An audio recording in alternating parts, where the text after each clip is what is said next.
Sejenak layar kamera itu mati, lalu menyala kembali, menayangkan sebuah kejadian jauh sebelum rumah sakit itu ditutup. Dari layar tersebut, terlihat seorang perempuan berbadan gemuk. Pipinya tembem, wajahnya bulat. Ia sedang mematut diri di depan cermin. Dia adalah Aini, seorang mahasiswa keperawatan. Hari itu, ia harus tampil menarik karena dia akan melakukan praktik pertamanya di rumah sakit itu. Setelah merapikan posisi kerudungnya, ia merogoh handphone dari dalam saku baju. Jalan Kabayan. Ia membaca pelan alamat rumah sakit yang menjadi tempat praktiknya. Oh iya ya, di dekat rumah sakit Budi Bakti. Ia mengangguk setelah ingat alamat rumah sakit itu. Sebelum pergi, ia menyemprotkan parfum beraroma lembut ke tubuhnya. Aini sangat bersemangat lantaran ia akan praktik di rumah sakit yang sama dengan Angga, pacarnya. Mereka sudah 1 tahun berpacaran. Dari luar rumah terdengar suara klakson motor. Aini tahu itu pasti motornya Angga. Buru-buru ia meraih tas gendongnya, lalu teriak pamit tanpa menyalami ibunya yang masih sibuk mencuci piring di dapur. Aini, jangan lupa makan siangnya di bawah, saut ibunya dari dapur. Iya bu, sudah, jawab Aini yang sudah berada di halaman rumah. Gerbang berderit saat Aini membukanya. Angga tersenyum ramah pada Aini. Silakan nyonya. Lelaki itu menyerahkan sebuah helm warna pink. Terima kasih. Aini tersenyum manja. Tidak sampai 1 jam, mereka tiba di rumah sakit. Di sana, mereka disambut resepsionis yang tersenyum ramah. Angga menyerahkan sebuah map yang berisi surat tugas. Resepsionis itu kemudian menelpon seseorang. Tidak lama berselang, Aini dan Angga dibawa berkeliling oleh 2 orang perawat senior di rumah sakit itu. Mereka memperkenalkan setiap ruangan yang nantinya akan menjadi tempat bekerja mereka. Setelah itu mereka berpisah. Angga bertugas di ruang instansi gawat darurat, sedangkan Aini berjaga di ruang dokter umum. Hari pertama bertugas, semua berjalan dengan baik. Tetapi jam 5 sore, Aini keluar dari ruang dokter umum. Tugasnya sudah selesai, tapi Angga masih sibuk melayani pasien. Terpaksa, Aini harus menunggunya terlebih dahulu. Ia duduk di kursi panjang dekat ruangan yang tampaknya sudah lama tidak digunakan. Sudah hampir setengah jam ia menunggu Angga, tapi pacarnya itu tidak kunjung muncul. Koridor tempat Aini menunggu Angga semakin sepi. Untuk menghilangkan bosan, ia bermain game. Namun tiba-tiba, seorang lelaki tua berbadan kurus dan rambut penuh uban duduk di samping Aini. Jelas saja Aini terkejut. Ia mengelus dada sambil menoleh ke lelaki itu. Tatapan lelaki kurus ke depan dan kosong. Ia mengenakan kaos hitam polos dan celana panjang berwarna abu-abu. Aini terheran-heran. Ada apa dengan lelaki tua itu? Apakah dia gila? Pikir si Aini. Kakek baik-baik saja kan? Tanya si Aini. Lelaki tua itu tidak menjawab. Tatapannya lurus dan kosong. Kemudian seorang dokter muncul dari ruangan dekat Aini duduk. Dokter itu mempersilahkan si lelaki tua untuk masuk. Perlahan lelaki itu bangkit, lalu berjalan gontai masuk ke dalam ruangan. Kamu mahasiswa praktik kan? Tanya dokter itu. Aini mengangguk. Kenalkan, aku dokter Arwani. Bantu aku dulu yuk, ajak dokter itu. Tapi Aini hendak menolak. Sebentar saja kok, bujuk dokter Arwani. Dengan berat, Aini mengiyakannya. Setelah 10 menitan, akhirnya ia selesai membantu dokter Arwani. Aini hanya mengecek tensi darah dan berat badan si pasien.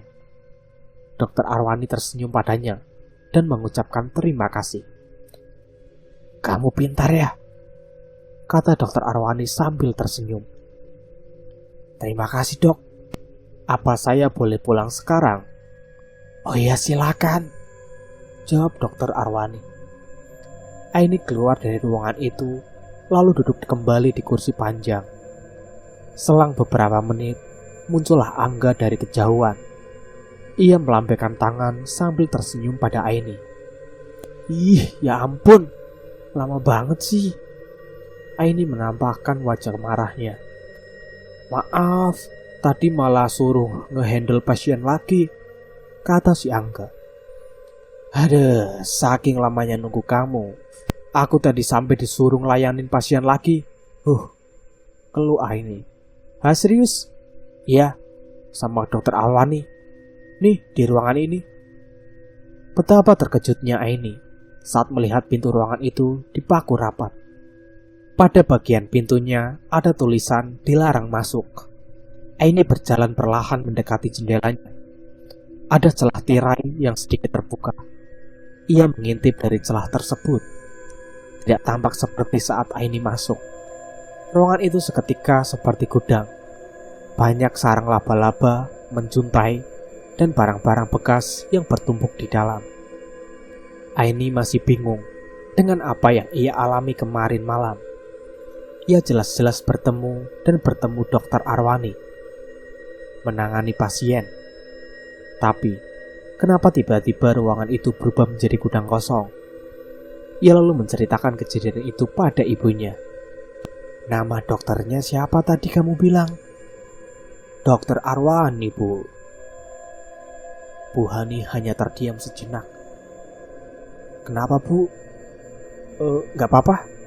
Kamu bisa minta dipindahkan tempat prakteknya aja." "Tapi kayaknya udah gak bisa, Bu. Emangnya Ibu kenal sama Dokter Arwani itu?" "Iya, Ibu kenal." Wajah Bu Anis semakin terlihat cemas. "Emang siapa dia, Bu?" Setan jahat. Setan jahat, Nak. Dulu teman Ibu juga pernah diganggu Dokter Arwani.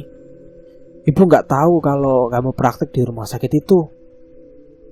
Terus bagaimana, Bu?" "Jangan khawatir." Bu Hani beranjak dari kamar anaknya. Ia mengambil sebuah jimat dari dalam lemari. Jimat itu dibungkus dengan plastik transparan. Di dalam plastik terdapat secari kertas yang dilipat hingga berbentuk segi empat. "Mana dompet kamu?" Bu Hani menyodorkan lengannya. Aini mengeluarkan dompetnya dari dalam tas lalu menyerahkannya pada Bu Aini. "Nak, ini Ibu selipkan jimat ampuh di dompetmu. Ingat, jangan sampai jimat ini hilang ya." Aini mengangguk saja tanpa berkata macam-macam. Sementara itu di rumah sakit, Angga sedang duduk sambil memeriksa kembali lembaran data pengunjung IGD. Di ruangan itu, ada 2 orang yang sedang menjalani rawat inap. Keduanya terkena demam berdarah. Catatan trombosit mereka memprihatinkan sehingga harus dirawat. Di samping Angga, ada Dokter Diong yang sedang sibuk menulis resep obat untuk pasien. Di rumah sakit itu, memang kalau malam tidak ada dokter umum yang berjaga. Jadinya setiap pasien yang berobat tengah malam dirujuk langsung ke dokter yang berjaga di IGD. Tidak lama berselang, pintu IGD ditabrak paksa hingga menimbulkan bunyi berdebam. 2 orang lelaki menggotong seorang wanita yang sedang kritis. Mereka berdua panik dan langsung membaringkan wanita itu di atas ranjang pasien. "Korban tabrakan, Dok. Tolong segera dibantu," pinta salah satu lelaki itu. Umur wanita yang sedang kritis berkisar 20-an tahunan. Masih terlihat sangat muda. "Pendarahan parah, Dok," kata Angga. Ini baru pertama kalinya ia menangani pasien yang kritis. Belum sempat dilakukan tindakan apapun, wanita itu menghembuskan napas terakhirnya. tubuhnya tidak kuat menahan pendarahan yang sangat parah.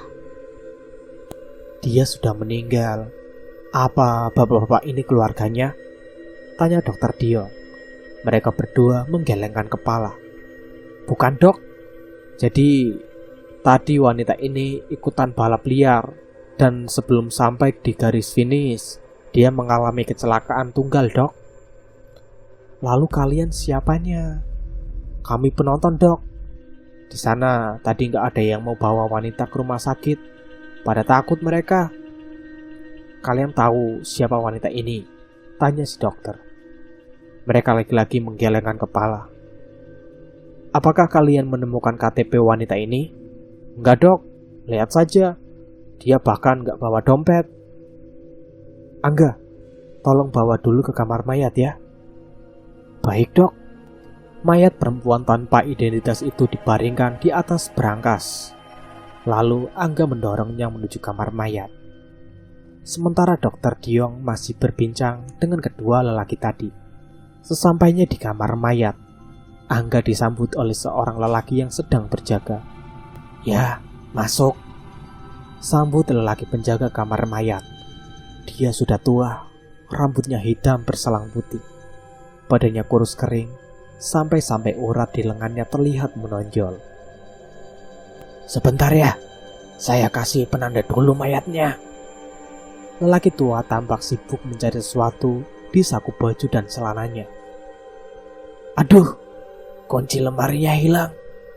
Di mana ya? Dia menapuk jidat. Serius pak? Timpal si Angga. Iya.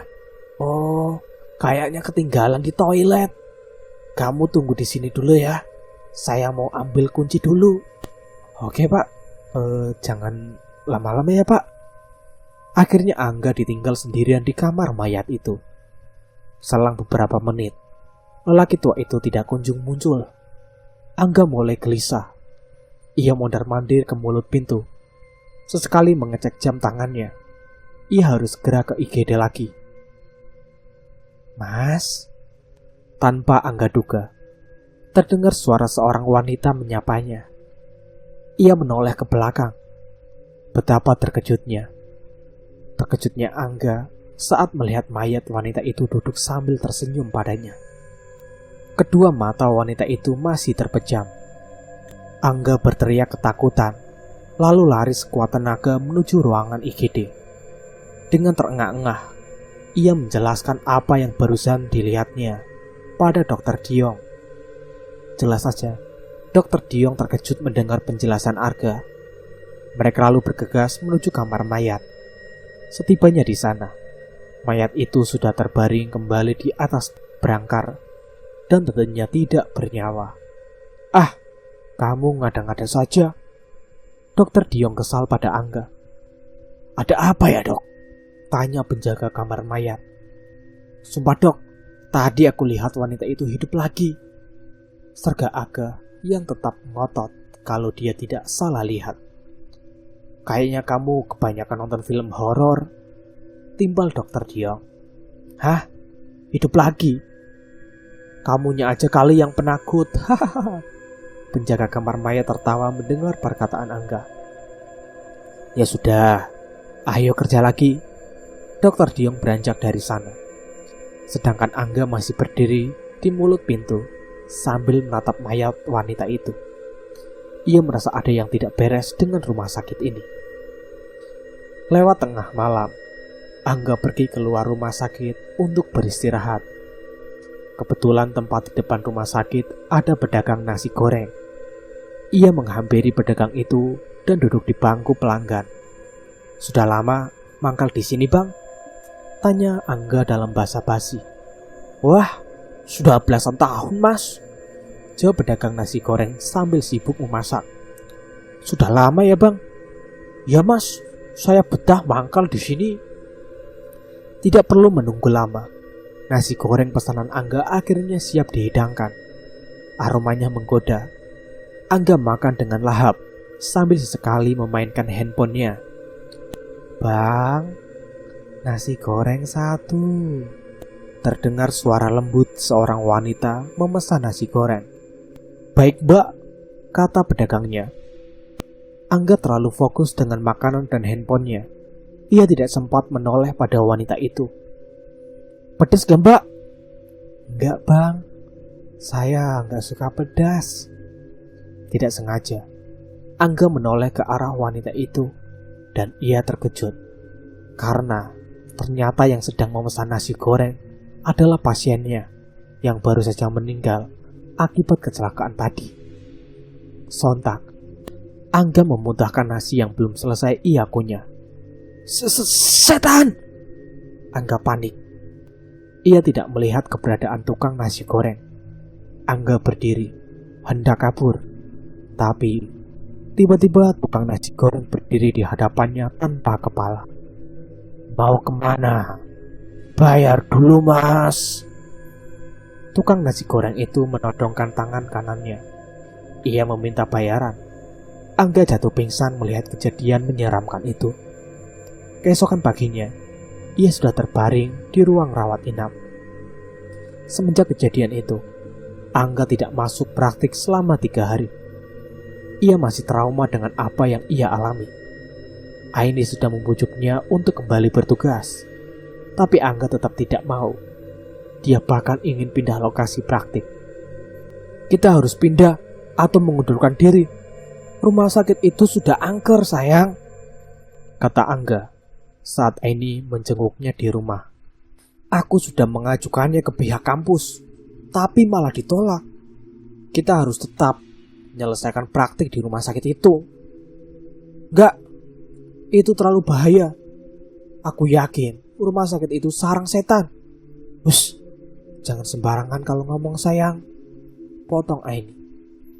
Ya sudah, kamu istirahat dulu aja di rumah.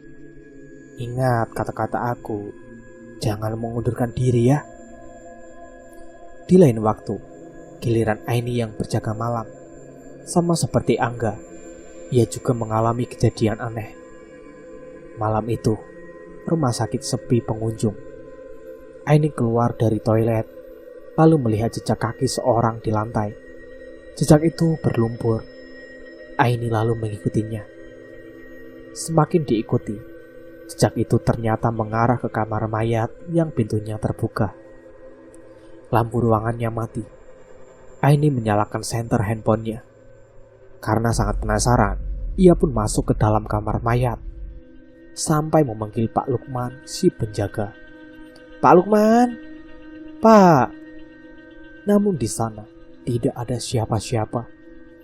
Ia terus mengikuti jejak yang mengarah ke pojok kanan ruangan. Dan di sana, Aini menemukan sebuah lubang berbentuk segi 4. Lubang itu cukup dalam, tapi Aini dapat melihat ke dasarnya dengan bantuan senter handphone. Mungkin lagi ada perbaikan, kata Aini pelan. Namun saat Aini akan keluar dari kamar mayat, terdengar suara tangis seorang dari dalam lubang tadi. Aini tidak jadi beranjak dari sana. Ia perlahan melongkokkan kepala ke dalam lubang tersebut, lalu mengarahkan cahaya senternya kembali. Di dalam lubang, Aini melihat seorang wanita berbaju putih dengan rambut tergerai sebahu, sedang menangisi bayi yang dibungkus kain kafan. Tolong anak saya. Wanita itu mendongak, menatap Aini dari dalam lubang sambil menangis. Ibu kok ada di sini? Tanya Aini sambil ketakutan. Anak saya, Mbak, tolong anak saya. Tanpa menjawab pertanyaan Aini, ibu itu terus meminta tolong. Anak ibu kenapa? Mati. Aini terkejut mendengar jawaban wanita itu. Ia menutup mulutnya dengan telapak tangan. Ia seolah hampir tak bisa berkata-kata. Sebentar, saya panggilkan seorang dulu buat bantu ibu keluar dari lubang ini ya. Ragu-ragu, Aini melangkah hendak keluar dari ruangan itu. Namun, tiba-tiba lengan wanita itu yang berada di dalam lubang terus menjulur panjang. Tangan itu menggenggam pergelangan kaki Aini. Sontak saja, Aini menjerit minta tolong. Ia tersungkur ke lantai, lalu ditarik dengan sangat kuat ke dalam lubang. Tangan Aini masih bisa berpegangan pada tepi lubang. Ia menangis sambil meminta tolong. Anehnya, tidak ada satupun yang datang untuk menolongnya. Bahkan, si penjaga kamar mayat juga tidak kunjung muncul. Entah kemana lelaki tua itu. "Ikutlah dengan kami," bisik wanita itu di dalam lubang. Aini masih bisa bertahan. Namun entah berapa lama lagi dia mampu berpegangan. Keringat membasahi wajahnya. Berkali-kali lengannya meringsut ke depan, mencoba untuk keluar dari lubang. Aini melongo ke dasar lubang. Ia semakin berteriak ketakutan saat melihat ada puluhan orang yang menjejali lubang tersebut. Mereka semua menatap Aini dengan tatapan dingin serta menyeramkan. Aini rasanya sudah tidak sanggup lagi bertahan. Satu cengkeramannya lepas. Beberapa detik kemudian, tangan yang satunya lagi ikut lepas. Sebelum Aini jatuh ke dalam lubang, seseorang menggenggam tangan kanannya. Itu Dokter Arwani. Ia tersenyum pada Aini. "Tenang, Nak." Perlahan Dokter Arwani mengulurkan dari dalam lubang. Baju Aini basah oleh keringat. Ia tidak mengucapkan terima kasih kepada Dokter Arwani, melainkan langsung pergi begitu saja sambil menangis ketakutan. Saat sedang berlari di lorong koridor, ia bertemu dengan Pak Lukman, si penjaga kamar mayat. "Pak, di kamar mayat." Aini mengatur pernapasannya. "Emangnya kenapa?" Pak Lukman tampak kebingungan. "Ada setan, Pak." "Pak, Bapak jangan ke sana dulu." "Setan di mana?" "Kamar mayat, Pak. Di kamar mayat itu." Napas Aini masih terengah-engah. "Tenang, Mbak. Di rumah sakit ini gak ada setan kok." Tanpa memperdulikan penjelasan Pak Lukman, Aini lari begitu saja. Ia hendak memberitahu para petugas di rumah sakit. Di perjalanan, Aini kembali berpapasan dengan seseorang. Kali ini dengan seorang security.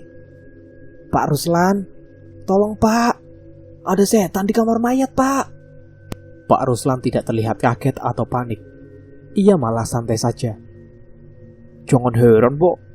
Di rumah sakit ini memang banyak setannya," jawab Pak Ruslan. "Yang penting Mbak harus hati-hati saja. Yang sopan dan gak bicara macam-macam." "Ah, Bapak gimana sih? Malah nakut-nakutin." Aini meninggalkan Pak Ruslan dan berlari ke ruangan IGD. Ada pasien yang sedang berobat. Kali ini, Aini sebisa mungkin tidak membuat kepanikan. Ia mengatur napasnya, lalu membantu dokter untuk menangani pasien. Setelah pasien itu pulang, barulah Aini menceritakan apa yang dialaminya kepada dokter. Dengan didampingi para perawat lainnya, mereka mendatangi kamar mayat. Anehnya, lubang itu menghilang. Tidak ada apa-apa di kamar mayat itu. Di lain waktu, sebuah petunjuk tentang teka-teki yang dialami Aini mulai menemukan titik terang. Saat sedang membersihkan kamar ibunya, secara tidak sengaja, Aini menemukan sebuah buku catatan di kolong tempat tidur. Perlahan Aini membukanya. Itu semacam buku diari. Aini kenal gaya tulisan itu. Jelas sekali kalau itu tulisan ibunya sendiri. Ia membaca halaman dari awal diari tersebut. "Dear Diary, sudah 4 hari aku melihat orang gila itu mondar-mandir di depan rumahku. Aku takut kalau dia berbuat macam-macam. Beberapa kali sudah kuusir, tapi dia selalu datang lagi." Aini. Belum selesai Aini baca, ibunya datang, lalu merebut paksa buku catatan itu. "Jangan sembarangan baca buku ibu. Gak sopan." Ibu Aini marah. Ia lalu membakar buku catatan itu dan memarahi Aini habis-habisan. Beberapa kali, Aini minta maaf. Tidak pernah Aini melihat ibunya semarah itu. Aini heran, kenapa ibunya terlihat panik seperti itu. Kalau memang hanya sekedar catatan harian biasa, seharusnya tidak perlu sampai marah besar seperti itu. Dulu kala, Arwani adalah seorang dokter di rumah sakit Jalan Kabayan. Dia terkenal sebagai dokter yang sangat ramah. Ia menikahi gadis cantik yang juga seorang dokter, namanya Arini. Setelah menikah, Arwani membeli rumah yang lokasinya tidak jauh dari tempat kerjanya. Tak lama kemudian, mereka dikaruniai seorang anak perempuan. Pada awalnya, semua berjalan baik-baik saja. Hingga pada suatu malam, tragedi memilukan itu terjadi. Malam itu, hujan turun dengan deras. Arini sedang memasak nasi goreng di dapur, sedangkan Arwani belum pulang dari pekerjaannya. 3 orang lelaki berbadan besar mengendap masuk. Mereka hendak merampok rumah Arwani. Para perampok itu membobol jendela kamar. Mereka melihat ada seseorang bayi yang terbaring di tempat tidur. Dengan cekatan, mereka menjarah lemari dan tempat-tempat yang memungkinkan adanya barang-barang berharga. Saat mereka sedang sibuk menjarah lemari, Arini muncul dari mulut pintu. Ia terkejut bukan main.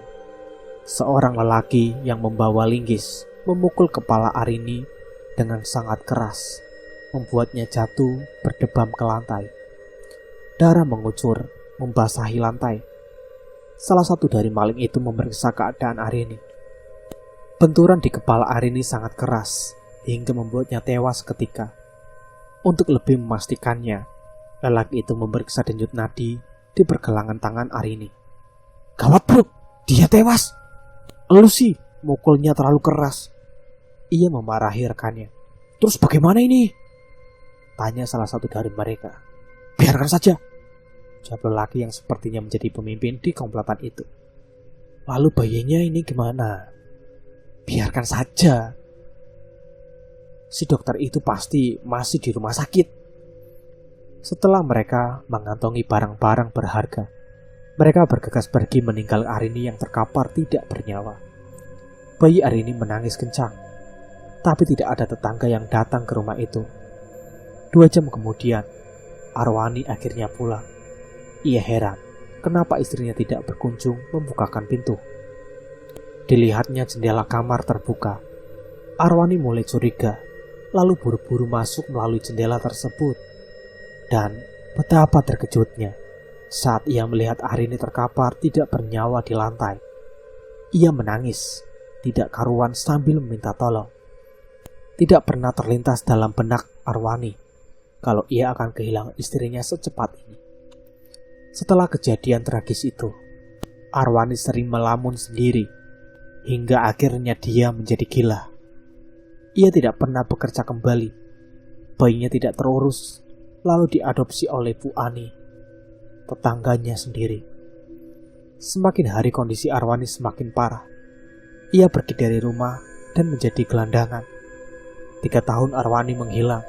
Saat muncul kembali di depan rumah Bu Hani, tidak ada satu orang pun yang mengenalinya. Lantaran tubuh Arwani sangat dekil. Rambutnya panjang sepunggung, juga acak-acakan. Arwani sering muncul di depan rumah Bu Hani. Terkadang ia ingat akan anak-anaknya, lalu melamun sepanjang hari. Warga mengusir orang gila itu karena dianggap meresahkan. Arwani sering terlihat di depan rumah sakit tempatnya dulu bekerja. Seketika ia juga teringat kembali masa lalunya saat bekerja di rumah sakit itu. Selama berhari-hari, Arwani tidur di emperan belakang rumah sakit. Petugas keamanan sudah mengusirnya, tapi ia malah datang kembali ke rumah sakit itu. Karena bebal dan tidak mau pergi dari sana, suatu malam saat Arwani sedang tidur, 2 orang security mengincingi wajahnya. Mereka tertawa terbahak-bahak melihat Arwani bangun sambil menampakkan wajah ketakutan. Mereka menendangi tubuh Arwani dengan sangat keras. Tapi kali ini, Arwani tidak mau beranjak dari duduknya sama sekali. Ia memeluk dengkul sambil sesekali menatap wajah kedua security itu dengan tatapan menyedihkan. Karena jengkel, mereka berdua menarik paksa lengan Arwani, memaksanya untuk bangun. Arwani melenguh dan berontak. Ia tidak mau pergi dari tempat itu. Akhirnya, salah satu dari mereka menendang punggung Arwani. Ia tersungkur dengan sangat keras. Kepalanya membentur batu. Arwani tewas seketika.